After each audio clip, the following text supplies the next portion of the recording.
Hello, and welcome to another basketball edition of the Adrienne Ross Show. I say another, assuming you're regular here on the show. But if this is your first time, you get a special welcome. I'm so glad you are rocking with us today. Make sure you hit the subscribe button before you head out at the end of this video. And you definitely want to listen to the whole video. I want to talk a little bit more about the Rookie of the Year. I told you my first video was going to be short and sweet, and then I was going to have to bring some spicy in, which I did last night. But I have two more subjects I want to focus in on, this being one, and then I anticipate one more. I have not, to this point, said anything about Caitlin Clark not being the unanimous Rookie of the Year. I said I'd get to some stuff, and so here I am. It's bogus, obviously. Caitlin Clark, almost unanimous, -1. Angel Reese received one vote, one first place vote for Rookie of the Year. Now, remember, Angel Reese also received a vote for MVP, which was rather interesting. So we've got somebody out there who is casting votes for Angel Reese. I say somebody. I mean, I suppose it could have been one person who voted for Angel Reese for Rookie of the Year and another person who voted for Angel for MVP. I don't really know. Now, there are people who thought it was Sheryl Swoopes, and I heard someone say that Sheryl Swoopes gets a vote, but I heard someone else say that there's no evidence that Sheryl Swoopes gets a vote. I don't know if Sheryl Swoopes gets a vote, but isn't it interesting that people went right to Sheryl Swoopes? Because who else could possibly vote for Angel Reese for Rookie of the Year or for MVP? I don't know that it's Sheryl Swoopes, and it doesn't even really matter in what I have to say right now, or in the next video for that matter. But you almost get the feeling that somebody is trolling Angel Reese, because these are sports people, supposedly. These are members of the media. These are people who write about sports, who broadcast about sports, who we assume understand sports.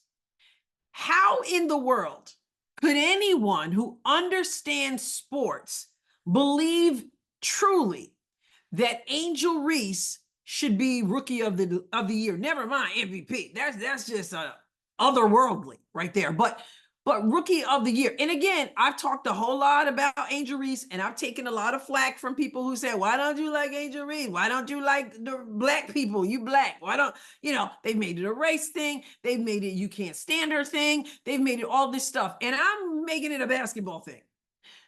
As a former player, as a former coach, as a person who just got eyes to see, Angel Reese was not going to be Rookie of the Year. There really wasn't a contest for very long, if at all.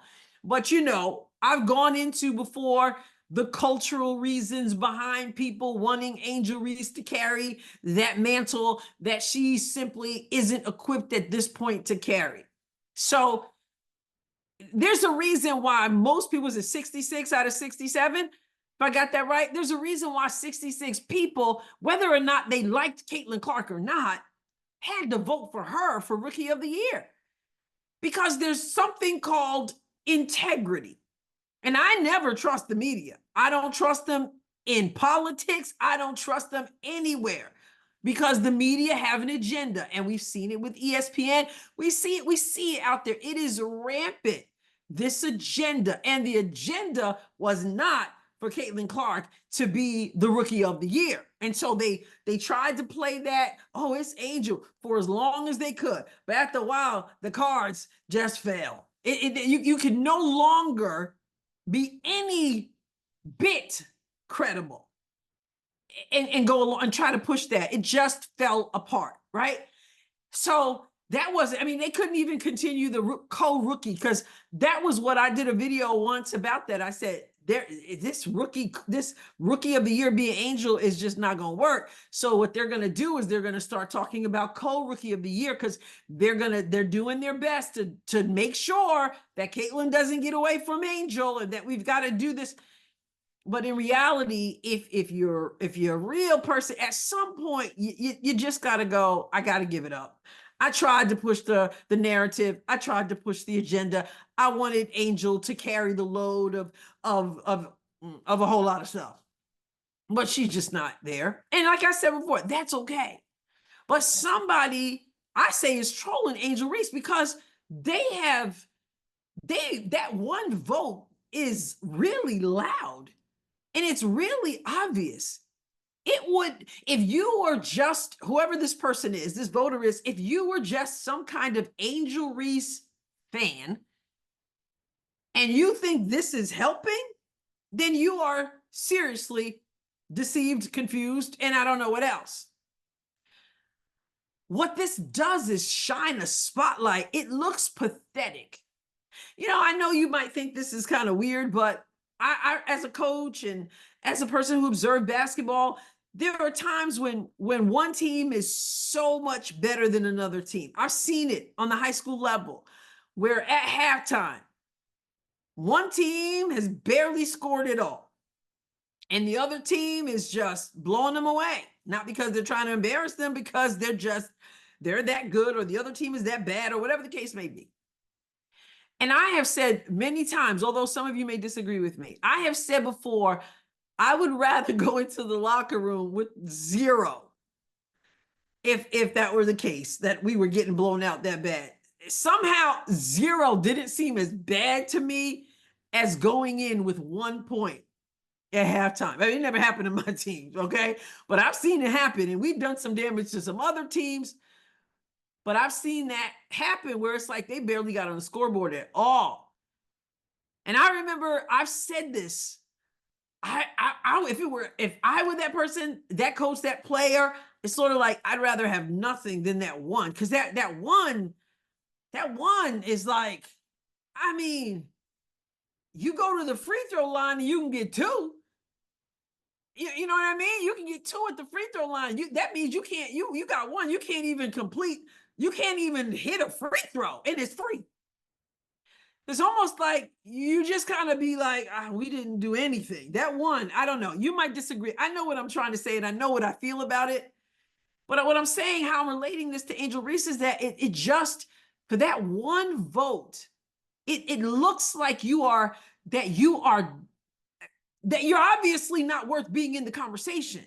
But it looks like somebody was doing a little hand-me-down.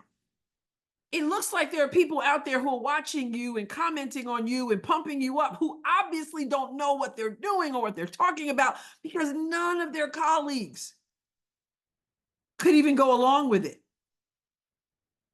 It just looks pathetic. And so it almost makes you think, is there somebody out there who doesn't like Angel, who just trying to troll Angel, just trying to make Angel look bad? Because surely not one person among those voters really thought she should be Rookie of the Year. Who's trying to embarrass Angel Reese? Come, speak, reveal yourself, repent. It makes you wonder, somebody trolling Angel Reese? The sad thing is that there's somebody probably who, whatever they got for Angel, they got it bad. Enough to put her out there with 1 vote. Surely they didn't think anybody else was going to vote that way. Surely if they're in this profession, they know better. So what are they doing here? If they're trying to help, they're not. They made her look worse. 1 vote, only 1 person. If it's a 0 vote, then nobody talks about it at all. That'll be in the next video. I'll talk about that a little bit. But if there's no vote, then we don't even talk about it. It's okay. You escape. It's all right. We're talking about the unanimous choice for Rookie of the Year. That would be the conversation. Well, once they put you out there, knowing that you don't deserve it, now everybody got to mention that you got 1 vote. And it looks really, really, really bad and embarrassing. And frankly, I feel like they did once again a disservice to Angel Reese. But I got to tell you, they don't have to reveal who they are, but there are some people who are willing to reveal. I ain't had nothing to do with that. I don't know if the person who did that will eventually speak up, but I know that there are some people who want you guys to know, who want us to know, don't mention me in that. I ain't got nothing to do with that foolishness. Let's take a look at that. So here we see in this article called WNBA media members are making sure you know they voted for Caitlin Clark for Rookie of the Year. And there's a quote, just so we're clear, it wasn't me. Okay. So, again, and so this article talks about the chaos. Sadly, even the announcement of the Rookie of the Year couldn't exist without creating chaos. So anyway, here are some things. Here's someone, Megan Hall, official. Caitlin Clark is the Rookie of the Year. Here's the voting breakdown. Caitlin received 66 votes. Angel Reese was next with 1 vote. Again, we wouldn't be talking about her and she wouldn't be looking that embarrassing if somebody wasn't either trolling her or just really got a thing for Angel Reese. No other rookies received votes. Okay, so here we see that. All right, so let's look at what some people want us to know. All right, Tarika, forgive me if I'm pronouncing it wrong. She's the one who said, just so we're clear, it wasn't me. I voted for CC. So don't blow me up or call me a hater because, all caps, it wasn't Tarika, okay? It wasn't me with the crying, laughing emoji, okay? So, and then she's like, listen, let me just even tell you even more, okay? Since these have been announced, here were my selections for WNBA MVP and Rookie of the Year. First place, Adrienne Wilson. This is for MVP. First place, A'ja Wilson. Second place, Napheesa Collier. Third place, Breanna Stewart. Fourth place, Nneka Ogwumike. Fifth place, Caitlin Clark. My choice for the 2024 WNBA Rookie of the Year is, that's it, Caitlin Clark, Indiana Fever. So, just so we're clear, it wasn't me. I know better than that nonsense. Here's somebody else, Christina Williams. I had Caitlin Clark on my ballot for Rookie of the Year. Player team, Caitlin Clark, that's it. Here's Nick Hamilton. My voting ballot for WNBA Rookie of the Year was Caitlin Clark. And he makes sure you know what the deal was. So I'm just sharing that because, you know, they don't have to tell how they voted. But we got a few people, I don't know if there are more out there somewhere, but that was just in that article from awfulannouncing.com. And they got a few people who said, listen, I'm clearing my name because I value my profession, my cred, you know, and I don't want anybody thinking that I was foolish enough or trollish enough to pick Angel Reese. I'm not the one who put her out there and embarrassed her by having her name once again in the conversation. Wasn't me.